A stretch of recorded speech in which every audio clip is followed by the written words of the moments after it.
Good day, everyone. I am Nada Bernaldez, together with my group mates, Mr. Albao, Mr. Burgos, and Miss Calambas. For today's video, we will going to discuss to you about the Public Fiscal Administration Lesson 3. So, at the end of this topic, we will be able to know what are the objectives of National Economic and Development Authority and the Department of Finance or DOF. Of course, we will be able to know what are the other government financial resources aside from tax and non-tax. And lastly, we will be able to know the issues of the government financing. So without further ado, let's proceed to the overview of these two agencies, which will be reported by Mr. Burgos. Thank you. Hi, this is Dave, and today we will gonna talk about NEDA, which stands for the National Economic Development Authority, and DOF, which stands for Department of Finance. First off is the NEDA's objective. They are mainly focused in policies, plans, and programs at the national and subnational levels are developed with NEDA's involvement. In addition to conducting short-term policy reviews that provide decision-makers with critical analysis of development issues and policy alternatives, the agency reviews, monitors, and evaluates infrastructure projects. Short overview: the National Economic Council, or NEC, NEDA's predecessor, was established in accordance with Commonwealth Act No. 2 that the National Assembly approved on December 23, 1935. The primary responsibility of the NEC was to provide advice to the national government regarding the development and implementation of a state economic program based on the independence policy. At the time, the acting chairman was the Finance Secretary. Under Executive Order EO No. 1, a National Planning Board was established in 1943 while the nation was under Japanese occupation during the Second World War I.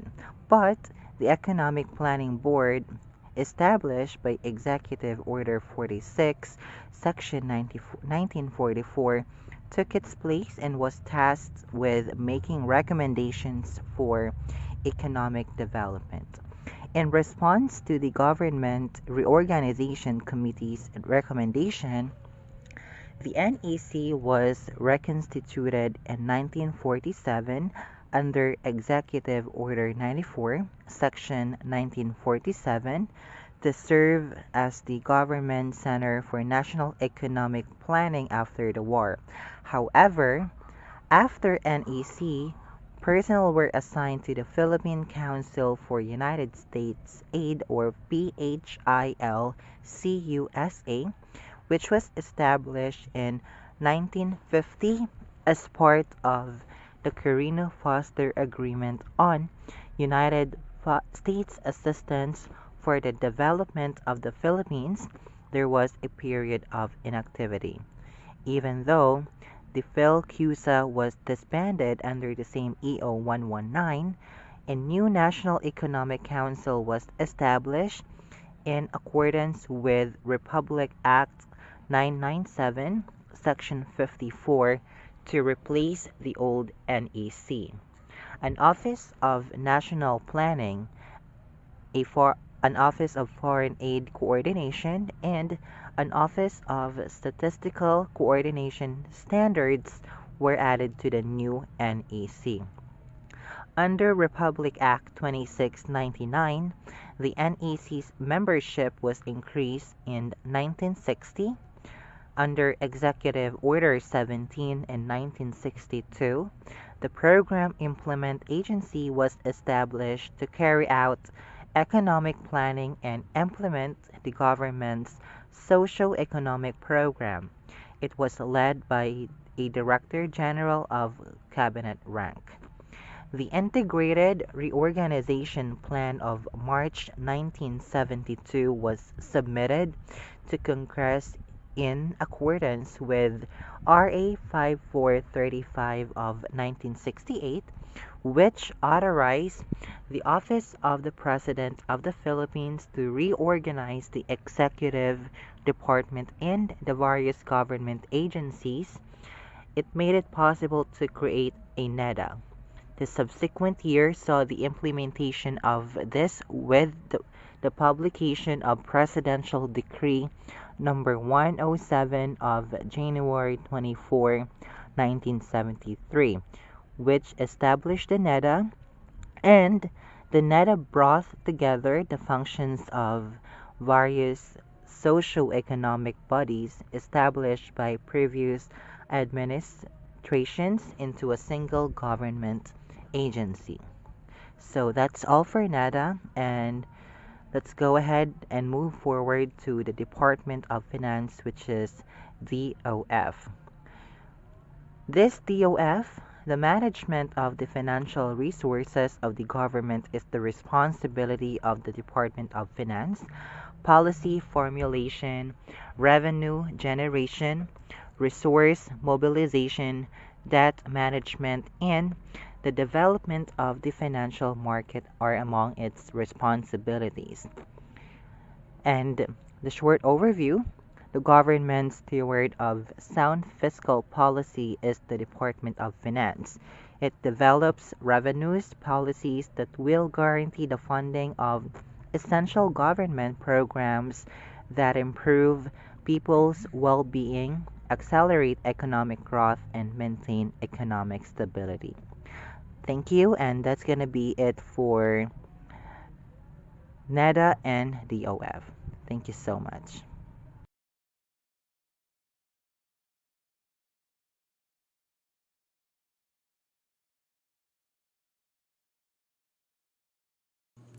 Good day everyone, I am Nada Bernaldez, and for today's video, I will going to discuss to you about the other financial sources of the government aside from tax and non-tax. So I believe tax and non-tax are already been discussed by the previous groups.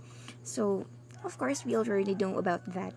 So the other financial resources or sources aside from tax and non-tax of the government includes three. So these are the privatization, public-private partnership or PPP, and government-owned or controlled corporation or GOCC. So we have here the first one, which is the privatization. So what is privatization of the public enterprises in the Philippines? So first we have here the public enterprises. Uh,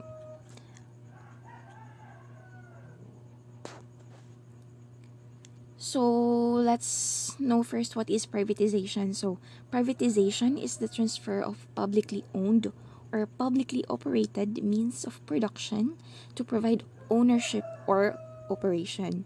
So to know more, so we have to know what is public enterprises first. So what is public enterprises? So public enterprises are those industries created officially for economic by the government. I mean for economic development, enhancement and protection of the national interest, and institutional response to specific problems.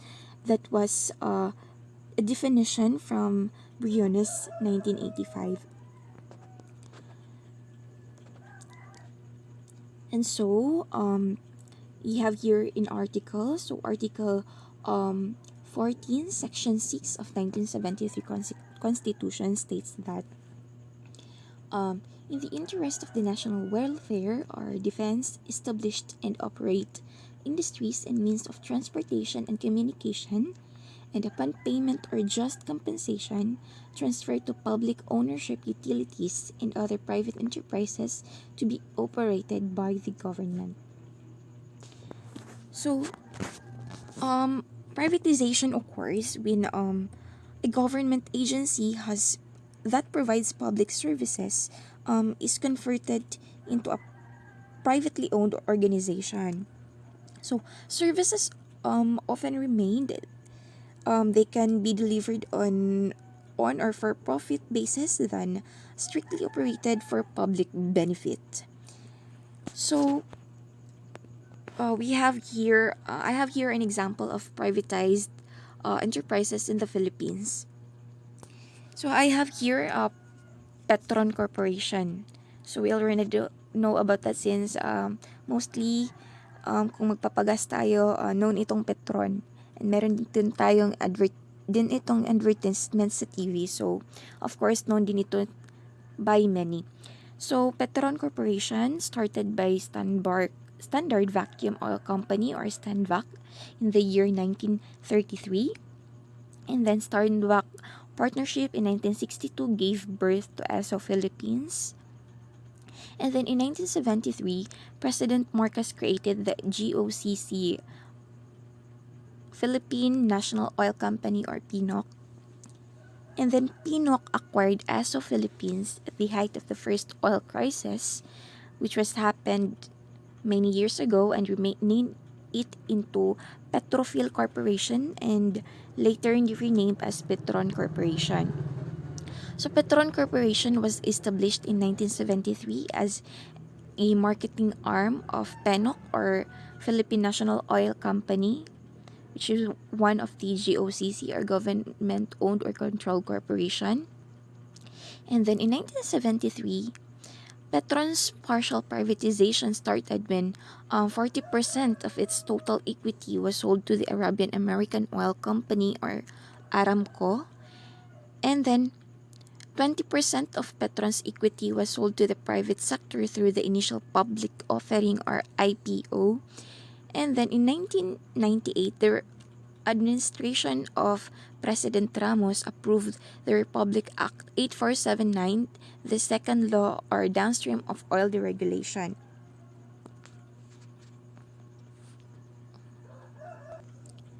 So to make it short, itong si Petron Corporation na naging or once named as Standard Vacuum Oil Company or Stanvac ay nagiging one of the GOCC. So it was named as Petrophil Corporation, and then naging Petron Corporation since nung nabili ito ni Aramco, isang private company, ang kanyang total equity of 40%, and then later on nabili rin ang the rest na 20% by a private sector.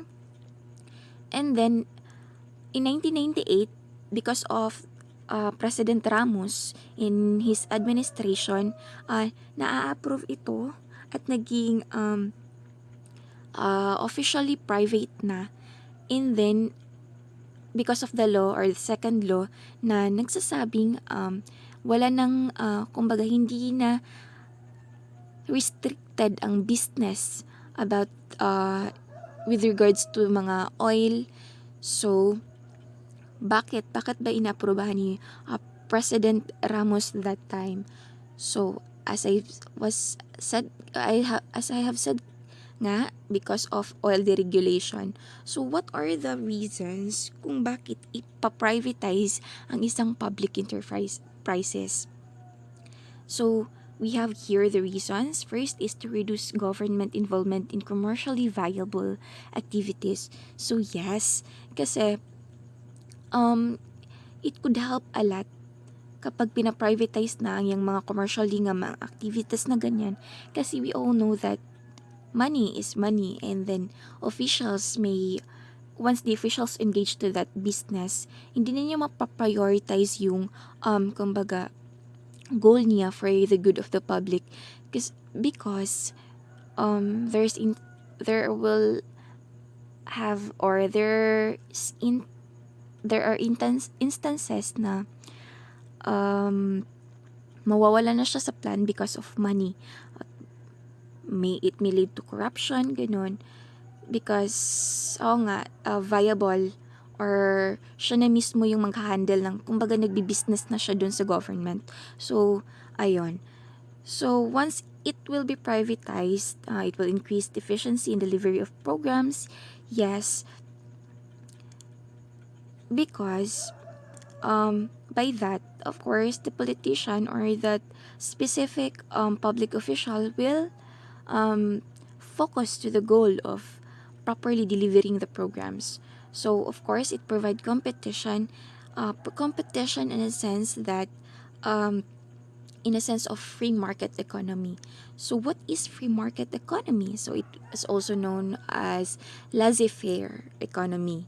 So it is an economy in which all resources are owned by individuals without government intervention. So meaning to say, there will be competition, like for example, Petron Corporation, kapag pinatupad na ang oil deregulation, of course, other oil company rin ay magko-compete sa kanya. So we have, like for example, Petron Corporation was competed by a lot of gasoline stations like uh, um, Phoenix.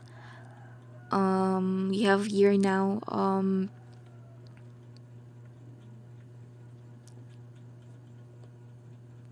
Sea Oil and a lot more.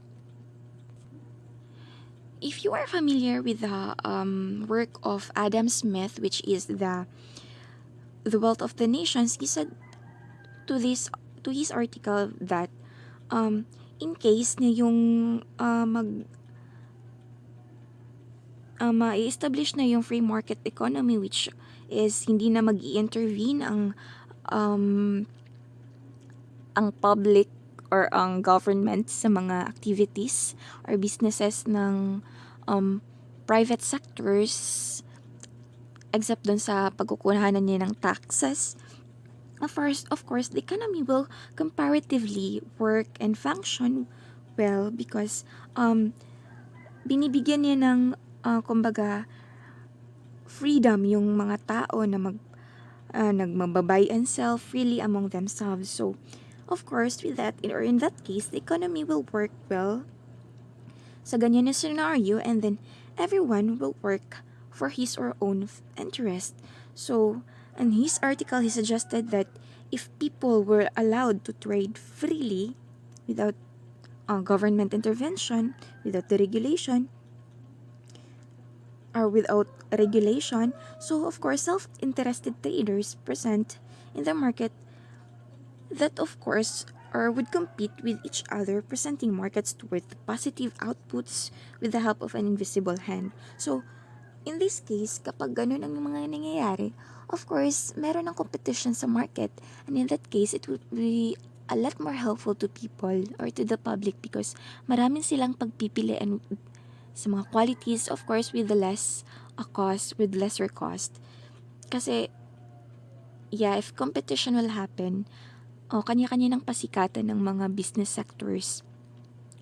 So, ayun. That is why the state or government recognizes the role of the private sector and national growth because of this competition, of the said competition. Kasi mag-grow talaga yung economy. The economy will boom because of this thing. So here are the advantages of privatization. So first we have increased efficiency. So increased efficiency or increasing profit becomes a better reason to produce more goods and better services. Kasi nga, like what I have said kanina, through competition, mas mapoprovide ng government yung mga innovation ng mga and of course mga better goods and services na maaaring i-provide ng private sector, I mean, to the people. Next, we have this specialization. So, a specialization focus human and financial resource into specific function. You have here improved performance. So, in this case, there will be less bureaucracy. And then we have here the less prone to corruption, which means there will be a removal, which also means there will be a removal to political goals, and then instead of these political goals of the public official, they will turn into economical goals rather than political because of those free market economy. So we have this access to capital because of this, again, to the free market economy, the intervention of the government. Of course, there will be a capitalist na maaring pumasok dito sa Pinas, magtatayo ng kung ano-ano pang business, it is because hindi masyadong strict when it comes to market. Aside lang kung kukanan sila ng tax because that is natural or it is given na talaga. So the next one, you have your public-private partnerships or PPPs.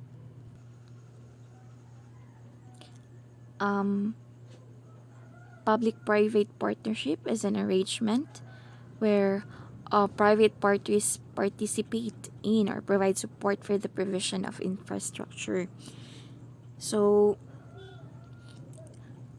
PPP also describes a government service or private business venture which is funded and operated through partnership of government and one or more private company. Meaning to say, itong si PPP or itong si government, hinahayaan niyang gawin ang trabaho ng kanyang partner which is the private sector na tapusin yung trabaho na napag-planuhan nila, napag-transactionan nila. And then after that, after nung finished product, of course, saka pa magbabayad itong si government. So in that case, mas pulido yung pagkakatrabaho ng private sector kasi of course, makikita talaga ng kung ano talaga yung finished product. Kasi in case merong mga problema dyan, of course, magkakaproblema. So dapat inaayos talaga ng trabaho ng private sector para smooth lang yung process ng kanilang transaction or ng kanilang partnership. So note that it is not the procurement of an asset, meaning to say, it is not a business which is to buy and sell, ganun, but of course, the payment of a stream services under specified terms of condition. So, this partnership is hindi siya yung typical na buy and sell or business, but merong ipapagawa itong, or merong need itong si government or si public sector na gagawin ni private sector which is after that ito turn over na ni private sector to public sector. So meaning to say makikita talaga yung finished product. So that's the time na magbabayad ito si government. So dapat talaga ang nakaka-advantage lang kasi nito because of that terms of terms and conditions ng ganitong partnership ng dalawang sector which is the public and the private, magiging pulido yung trabaho, magiging kumbaga effective and then strong yung foundation kasi dapat inaayos ng private sector yung trabaho niya kasi makikita naman talaga yung finished product and dapat pulido siya kasi makikita if may sablay, ganun. Kasi after na kasi, finished product na kasi saka pa magbabayad itong si government or si public sector. So, bakit nga ba meron tayong public-private partnerships? First is traditional procurement. So, in traditional procurement, because of this, mas nafo-focus kasi ni government ang kanyang trabaho in providing good services to people when binibigay niya itong mga task na to sa private sector since gagastos din naman si government or si public sector for this like for example infrastructures like that.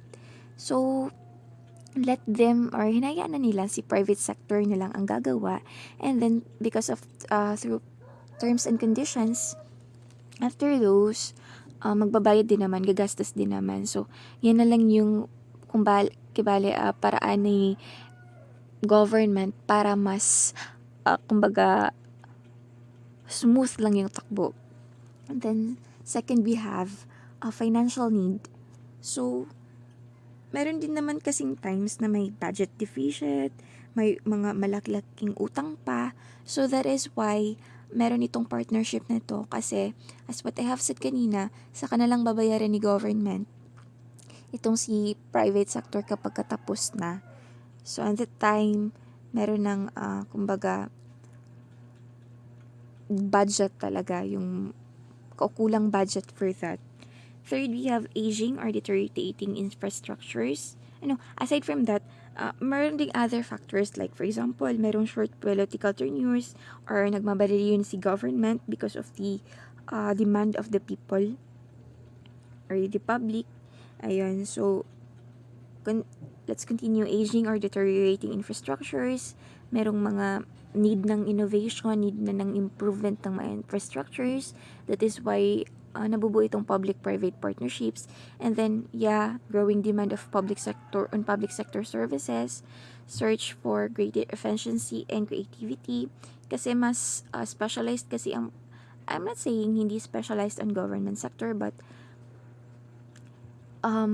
let's say, meron talagang professionals, maraming specialized na mga employees itong si private sector. Kasi dyan sila expertise, dyan sila nagfo-focus. And then, strides to introduce competition, of course, and lack of in case itong si government, kulang sila ng domestic experience or skills. That is why naghahanap sila sa private sector.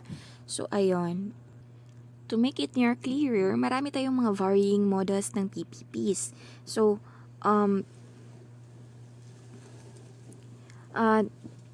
there's this time na yung private sectors magbibuild siya or magre-renovate na siya ng facility. Other one will, the public sector sends standards for service or provide service for set term.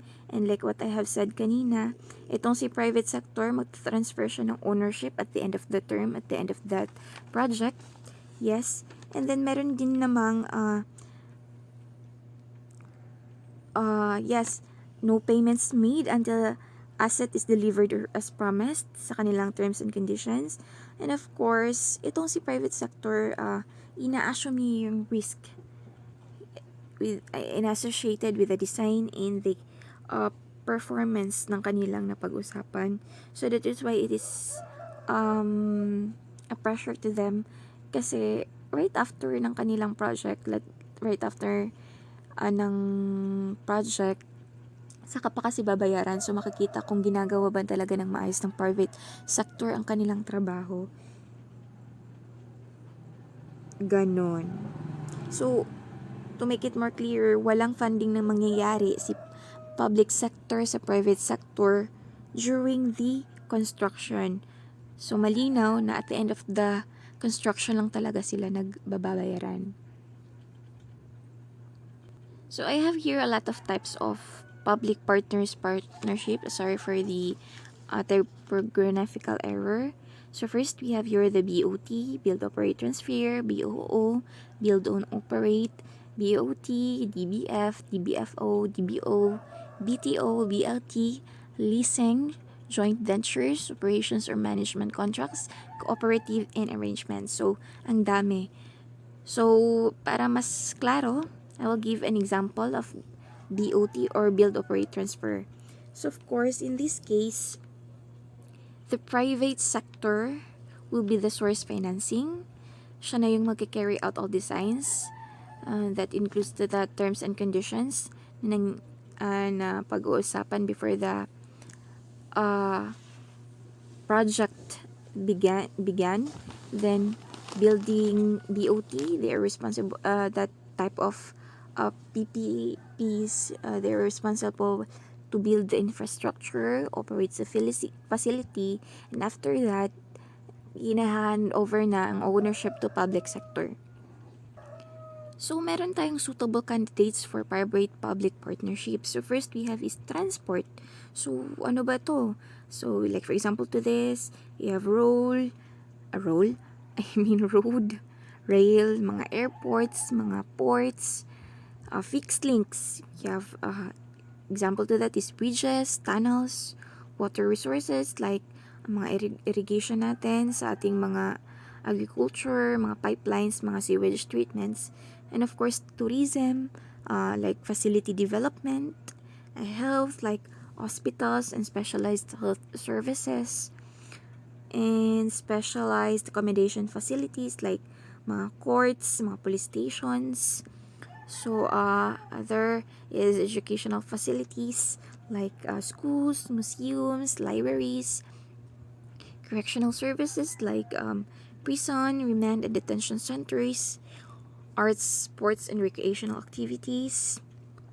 Yes, and convention centers like what we have here in the Philippines, the SMX Convention Center, Manila, which is located in Pasay, Philippines, which is also a largest private venue in Philippines for trade events, industry conventions, corporate functions, and other international exhibitions.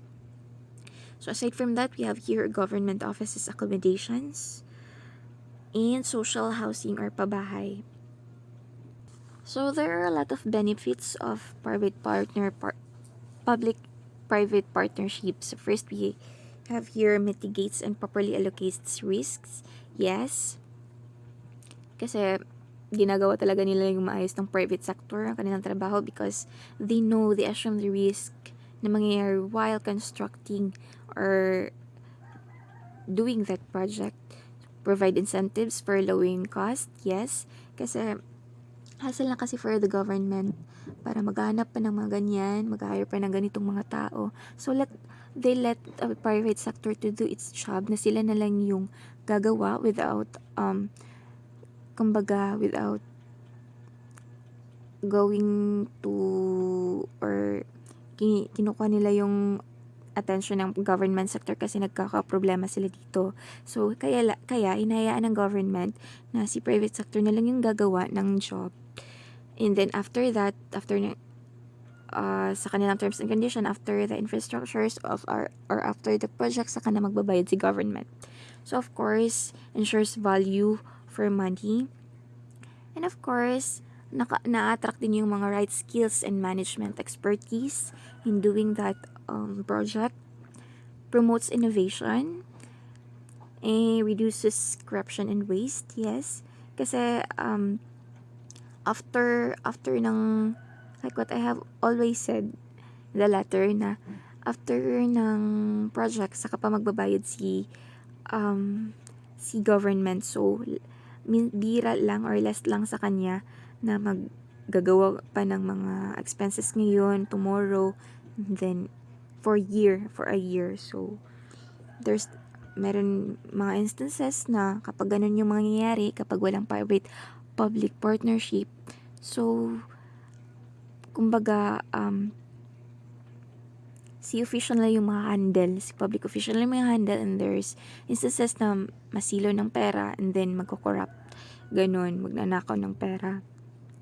And then another one is reduced burden on taxpayers since makikita ng mga taxpayers ng project ng government and then napapakinabangan din nila. So ayun. So we have here another one or the third one, which is the GOCC or the Government-Owned Controlled Corporations. So according to the Presidential Decree number 2029, a stock or non-stock corporation, whether performing governmental or proprietary functions, which is directly chartered by a special law, or if organized under the General Corporation Law, is owned or controlled by the government directly or indirectly through a parent corporation or subsidiary corporation. In short, bakit nga ba merong GOCCs or government-owned or controlled corporations? So, it was grounded on the idea that failures do exist and government needs to intervene to protect public interest.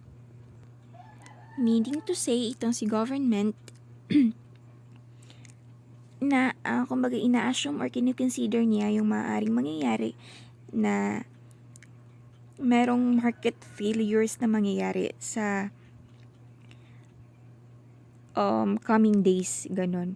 Para na rin makapag-prepare. Kaya nagawa ito si GOCC. So, what is market failure ba? So, it is an economic situation defined by inefficient, kakulangan sa mga distribution ng mga goods, mga services sa free market economy. So, example, meron tayong negative externality na tinatawag like effect ng environment, let's say pollution, air pollution, water pollution na ganun, na maaaring mag-cost ng social cost of production, maapektuhan yung mga business ng mga tao, and in that case, of course, maglaless na yung supply, and then less na yung supply, mataas na yung demand, kaya i-increase na yung private sector ng mga prices. Kasi need ng tao eh. At saka mababa yung supply kasi meron tayong problemang tinatawag na ganito na externalities, which is mga unexpected na mga calamities. Ganun. Mga pollutions, air, water, ganun. Of course, with the use of GOECC, the use of corporate vehicle, ni-recognize niya ito as efficient means na to run government assets. So we have here conditions in where GOCCs operate. So kailan ba mag-ooperate itong si GOCC? So mag-ooperate itong si GOCC in case where itong si public sector is unwilling or unable to provide goods and services vital that is important to society, such as construction of large infrastructure. Like for example, walang mangyayaring PPPs or private-public partnerships, or walang maggagawa ng project na gusto ng government para sa ikabubuti or for the good of the public. Kaya nangyayari ito or pumapasok ito si GOCC. GOCC para ma-provide yung kumbaga financial na kakailanganin ni government. And then papasok itong si GOCC when there is a need to create bias in favor of disadvantaged sector of the society in a free market, such as distribution of staples like mga technical services, mga selling of office supplies, business machines, and etc. And of course, to encourage or to spur the development of strategic activities with wide-ranging economic impact. And of course, papasok itong si GOCC when there exist mga natural monopolies. So ano ba tong monopolies? Ito yung mga kumbaga malalaking businesses na nagmo-monopolize lang or nag-run sa economy na siyang kumbaga siya na yung head ng economy na which is mataas ang prices, ganun. So ganyan, saka pa ito papasok si GOCC para makontrol at maprotektahan yung mga consumers or yung public. We have here the groups of GOCC. First one is the cluster A, which is financial institutions like GSIS, SSS. We have here cluster B also, which is public utilities, mga industrial, area development, agriculture, trading, and promotional like NIA or National Irrigation Administration, National Food Authority, ganun. And cluster C, social, cultural, and scientific. So, GOC's performance impact on the government in Section 3 of Republic Act 7656 require all GOCCs to remit 50% of annual net earnings in cash, stocks, or property dividends to national government. So, take note, hindi ito tax, but as you can see or as mapapansin nyo dito or ngayon sa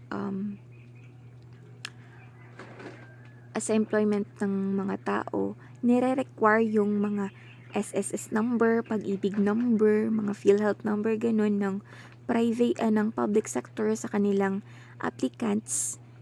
Para of course, ay may realization to this is that connected din ito sa government.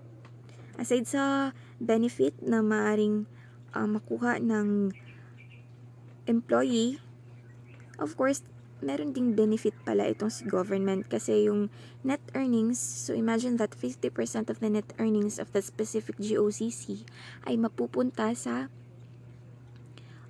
national government in cash. So let's say itong si SSS or itong si GSIS, maraming nagbabayad sa kanya. So imagine how gaano karami ang tao sa Pilipinas. And then most employees ngayon meron ng ganyan except dun sa mga karinderya, since optional lang din naman iyon. Kasi nire-require or ina-oblige na yung mga employers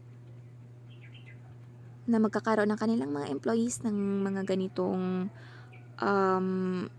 benefits. So, ayun. So, yes, there are 35.7 million collected from GOCC in 2009 or 25% of total non-tax revenue. So, imagine how large amount is that. So, 35.7 million. So, marami na yung magagawa. Marami na mga projects na magagawa niyan. Marami nang maipapatayo, marami ng mga services na pwedeng ipoprovide ng public, ng public to ng government to public sector. And of course, GOCCs constitutes expenditures entitled to financial support in forms of subsidies, mga tulong na hinahatid na or ipinaabot ng government sa public kung merong mga calamities, merong mga like pandemic, like COVID. So you can see maraming mga subsidies or mga tulong na pinaabot ng government sa mga tao, equity infusion, and mga pautang. So 23.8 billion of financial and or 1.7% in the government budget in 2009. So examples of the GOCCs, we have this BSP or Bangko Sentral ng Pilipinas, DBP, Development Bank of Philippines, GSIS, Government Service Insurance System, Pag-ibig Fund, PCOSO, National Food Authority, National Irrigation and Administration, Overseas Workers Welfare Administration. So we have here GOCC Governance Act of 2011 or Republic Act number 10149. It is a consolidation of Senate Bill number 2640 and House Bill number 4067. So it is the central advisory, monitoring, and oversight body with authority to formulate, implement, and coordinate policies concerning sa mga GOCCs and related corporations. Ito ay tinatawag na GCG or Governance Commission or GOCCs. On GOCCs. So ito si GCC or Governance Commission on GOCCs, it is like commission and audit. Kasi as we have know na itong si government, meron siyang mga agencies, mga departments like Department of Health, mga Department of Education, agencies ng mga ganun, mga meron under the civil service, meron tayong tinatawag na COA, which is magmamonitor, mag-audit kung kumusta na ba yung pamamalakad ng sa specific na department na ganyan or ng agency na ganyan, kung nagagawa ba talaga yung projects, naiitupad ba talaga yung plans, yung goals, wala bang corruption na nangyayari within specific department. So itong si COA, siya yung kumbaga nag-audit, nag-monitor, nag-check, and of course nag-coordinate ng policies to that specific government. So itong si GCC, same lang din siya ng COA, siya na yung nagmo-monitor ng mga GOCCs. So meron siyang karapatan na magpo-formulate, mag-i-implement ng mga policies regarding to that. So of course, one of the powers and function of GOCC is to evaluate the performance and determine the relevance of the GOCC. Kung ito ba ay, kung specific ba na GOCC na yan, kailangan pang i-organize, kailangan pa siyang i-merge, i-streamline, or kailangan na siyang i-abolish kasi hindi na siya ganun ka-importante or nawawala na siya ng value or ipa-privatize ba. So, dun papasok yung privatization. So, itong si GCG, meron siyang powers na gawin ang mga ganyang bagay. Then, conclusion, the GOCC or the Government-Owned Control Corporation Act of 2011 establishes the frameworks for reforms in the public corporate sector, improve corporate governance of GOCCs, and exact from them efficient and effective public services. Ganon. So, I believe that's all for my assigned task. Good day, ma'am. Good day, classmates. I'm Chinser Calambas, and this is my report. Issues on government financing, example, borrowings, public debt, incentives on public investment, and accountability problem. A strategy for managing the government's debt must be developed and put into action in order to raise the necessary funds to meet the government risk and cost objectives and accomplish any other debt management objectives and the government may have set, such as creating and preserving a vibrant market for government securities. All of the funds that are taxes are used for the project of our governments. Be it itself not banned if you borrow responsibly and use debt to achieve your long-term goals. All of these are a part of first. We have a tax effort. Is a measure of country own effort to raise taxes. The concept is often used in discussion of development, but it is far from simple and offering an improved measure of tax effort. The outdoors provide same explanation of complexities. So taxes are crucial because governments hold this money and use it to finance social projects. Without taxes, government's contribution to the health sector would be impossible. So taxes go to the funding health services such as social health care, medical research, or social security. And the second issues on government, we have how do taxes affect the economy in the long term?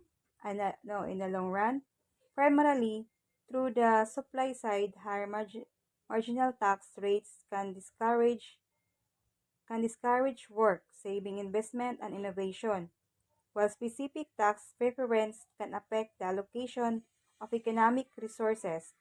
But tax cuts can also slow long-run economic growth by increasing deficit or just we say amnesty para mobaba ang imuhang bayronon. So, public debt is a term for government obligations, particularly those represented by securities to make payments to the holders of those security of a later date. We also have private debt, which includes the debt owned by people, which is tax business and non-governmental organization, is distinguished from public debt. We also have issues in government. We allocated effect of taxation. It is typically used when government seeks to discourage the production, consumption, or exchange of particular good or activities that are deemed undesirable. A high tax on goods and consumption has a beneficial impact, as the resources from the production of these goods will be diverted to low tax essential goods. Taxes may thus change the pattern of production in economy, such as tobacco. Production of luxuries may be curbed and that of necessary may improve. But taxes also affect the decision of household to save supply, labor, and invest in human capital. The decision of products, create jobs, invest, and innovate as well as the choice of savings channels and assets of investors. Incentives on public investment incentives are government policies that encourage to start up of new enterprises or the expansion of retention of already established ones. Main objective is to affect investors' location choices so that the country can benefit from, just like for example foreign direct investment or FDI, by encouraging to operate in this desired ways. Have an issues in government financing, the budget process and economic development. The budget is essentially a part of the national economic plan. It is a drawn up every calendar year. Revenue and expenditures are in close balance. The budget is implemented by the Ministry of Finance, which scrutinizes the operations of the state enterprises in accordance with the economic plan. The common process include communication within executive management, establishing objectives and targets, developing a detailed budget, completion and the revision of budget model, budget committee review and approval. So the budget contains estimates of federal government income and spending for the upcoming fiscal year and also recommends funding levels for the federal government. So the Congress then must pass appropriations bills based on the President's recommendation and congressional priorities.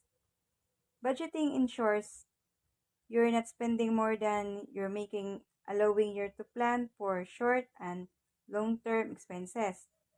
It's an easy way, helpful way for people. Budgeting ensures you're not spending more than you're making, allowing you to plan for short and long-term expenses.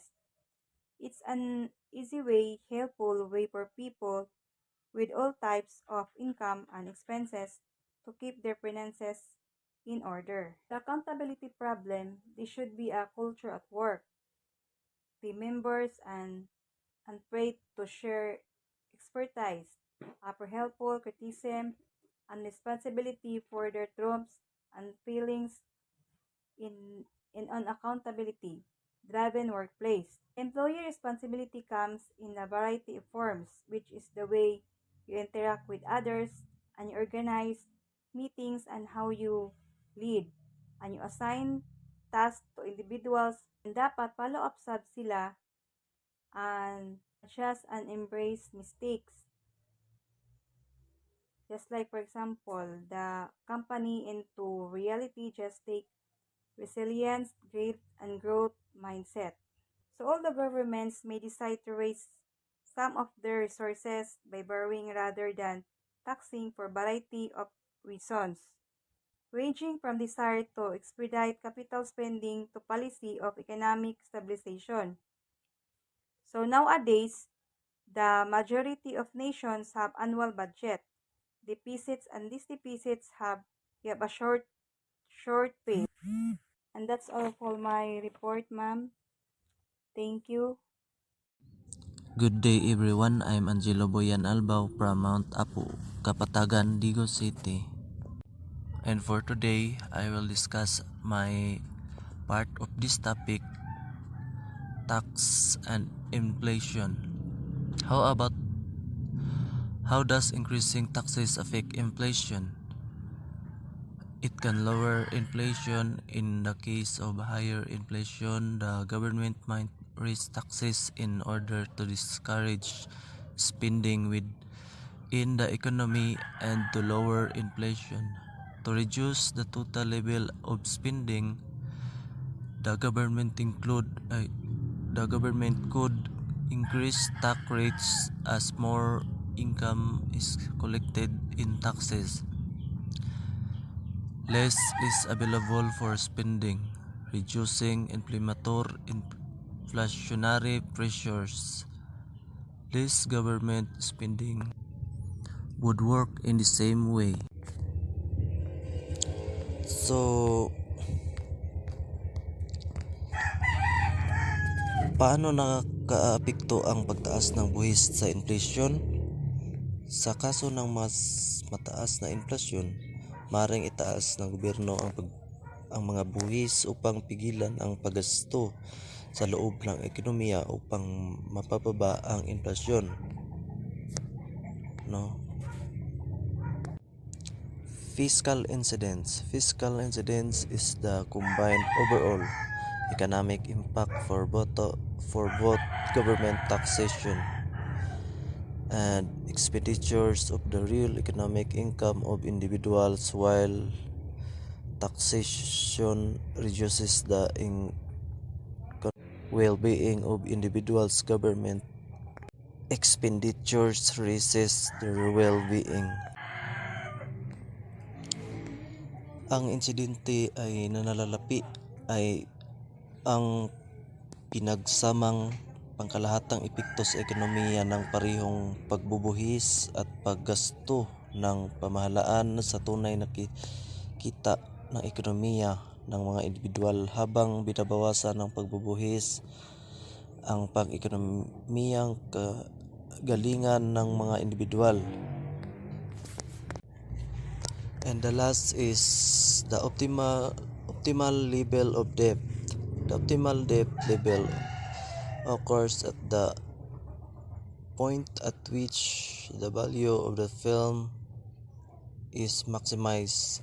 A company will use this optimal debt level to determine what the weight of debt should be in its target capital structure. Ang nagaganap daw sa pinakamainam na antas ng utang sa punto kung saan daw nakaminimize ang halaga ng kumpanya. Gagamitin ng isang kumpanya ang pinakamainam na antas ng utang na ito upang matukoy kung ano ang dapat na bigat ng utang sa target na instruktura ng kapital nito. Thank you.